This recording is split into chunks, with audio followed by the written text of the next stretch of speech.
안녕하세요. 리을무용단 단장 이희자입니다.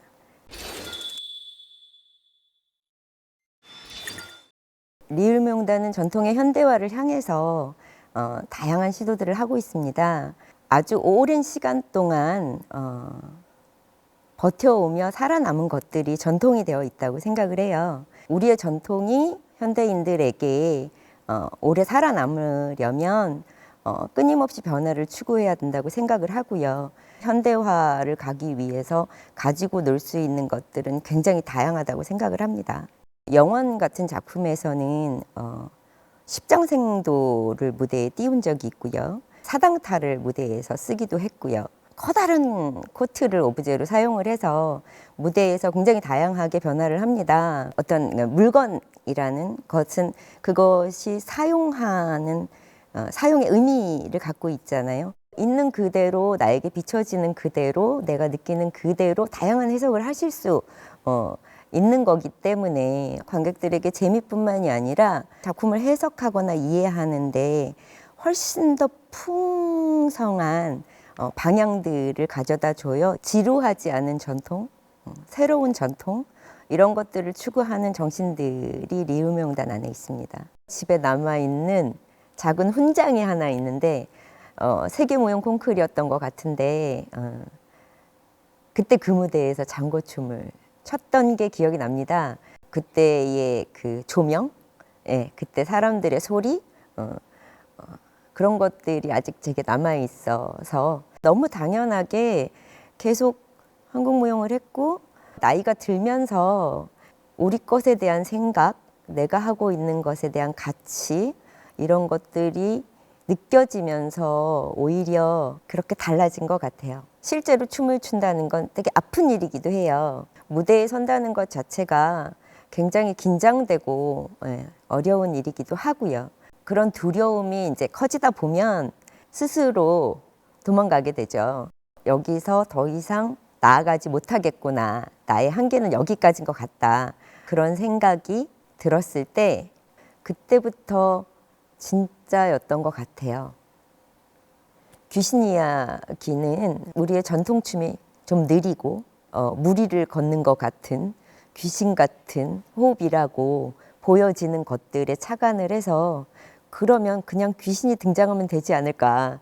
납치당한 딸과 그리고 그 딸을 애타게 찾아 헤매고 그리워하는 엄마의 이야기를 듀엣으로 만든 작품이었어요. 그 작품을 만들 때 정말 고민 없이 그랬던 것 같아요. 내가 제일 좋아하는 음악을 쓸 거야. 내가 제일 좋아하는 스타일의 의상을 입을 거야. 그리고 내가 제일 좋아하는 동작들을 쓸 거야. 그러다 보니 과정 속에서 나오는 다양한 것들을 얼마든지 수용할 수 있고 그리고 수용한 것들이 저를 다른 세계로 데려가게 하더라고요. 나를 따라간다는 것은 훨씬 더 본능적인 거예요. 그래서 최대한 집중을 하고 나를 받아들이고 그 내가 무엇을 원하는지 따라가 주는 거죠. 제가 춤을 얼마나 좋아하는지, 춤을 출 때 얼마나 행복한지, 그리고 작품을 만들고 그것들을 무대에 올리거나 할 때 제 스스로 제가 갖는 내 자신에 대한 의미나 가치 같은 것들이 이제는 너무나 확고해졌기 때문에 작업을 하거나 춤을 출 때 자유로워진 것 같습니다.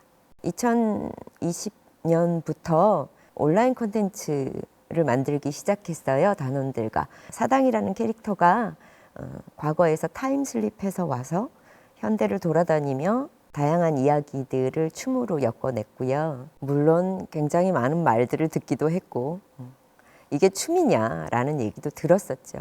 변화하지 않는 전통은 사라질 수도 있다고 생각을 합니다. 저는 사람들에게 조금 더 가까이 잘 만들어서 될 문제가 아니라면 그럼 우리가 관객을 찾아서 나아가야 한다. 그러다 보면 방향이 생길 거라고 생각하고요.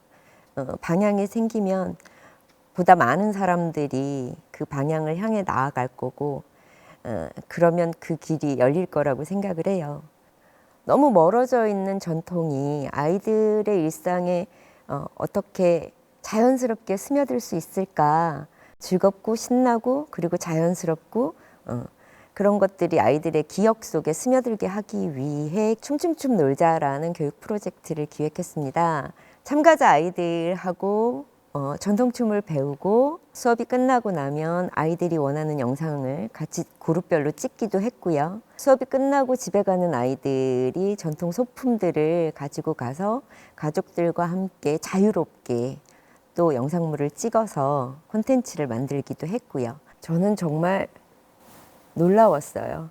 처음에는 아이들이 그런 과정물들을 정말 올리라고 한다고 올릴까? 뭐 이런 생각들을 했었는데 실제로 훨씬 더 과감하고 재미있고 굉장히 즐거워 했어요. 그리고 참가자들이 배운 전통춤을 기반으로 해서 영상 콘텐츠물을 또 새로 만들었어요. 적청, 황, 백, 흑 이렇게 5가지의 색깔인데 빨간색은 긴 달 위에 매달린 댕기춤을 만들어서 영상물을 만들었고요. 노란색은 노란 부채를 들고 아이들과 함께 놀이터에서 촬영을 했고요. 흰색은 수묵화와 훈민정음, 검정색 흑은 학원가를 헤매는 아이의 모습, 청은 함께 춤추는 즐거움을 상징하자 아이들이 굉장히 좋아하는 굉장히 신나는 리듬인데 그게 다 한국무용 동작인 얘들아 괜찮아 틀려도 좋으니까 즐겁게 춤추자. 그래서 영상에서도 보시면 순서가 틀려요. 그런데 그게 별로 중요하지 않게 됐죠. 정말 중요한 건 정말 몸 안에서 춤을 추는 것이거든요. 그 즐거움이 기억이 되고 그것이 아이에게 언젠가 극장으로 오게 하겠죠. 청소년기에 가장 필요한 것들은 자기 자신에 대한 질문이거든요. 자기 스스로에 대한 정체성을 깨닫고 그 속에서 자기가 앞으로 어디를 향해 가야 하는지 방향을 결정하는 그런 중요한 시기이죠. 내가 무엇을 좋아하는지 그리고 내가 지금 화가 나 있었는지 이런 것들을 실시간으로 인지할 수 있는 어떤 지점들을 예술 교육이 저는 가져다 줄 수 있다고 생각을 하거든요. 예술 교육이라는 건 자신에 대한 인지를 통해서 자기를 깨닫고 그것들을 자신만의 방식으로 표현해내는 거기 때문에 이것은 삶을 살아가는 데 있어서 굉장히 중요한 나이가 들어서도 인간으로서 가져야 하는 굉장한 행복 중에 하나거든요. 그것들이 서툴게 되면 사회적인 관계 그리고 자기 자신이 삶을 대하는 태도 그것들을 해결하는 능력 이런 것들이 다 막히게 되는 것 같아요. 그래서 그 청소년 시기에 진짜 예술 교육을 경험하게 하고 그 예술 교육들이 쌓여서 자기 스스로 그 방향들을 결정할 수 있게 해주는 것 그런 것들은 정말 중요하다고 생각합니다. 전통의 현대화라는 어떤 방점은 있어요. 근데 거기를 가기 위해 욕심내지 않고 언젠가 그곳을 향해 닿을 때까지 차근차근 가고자 하는 게 제 목표고요. 바람이고요. 우리 모두의 미래에 이렇게 아름답고 소중한 전통이 잘 스며들어 있기를 그러기를 바랍니다.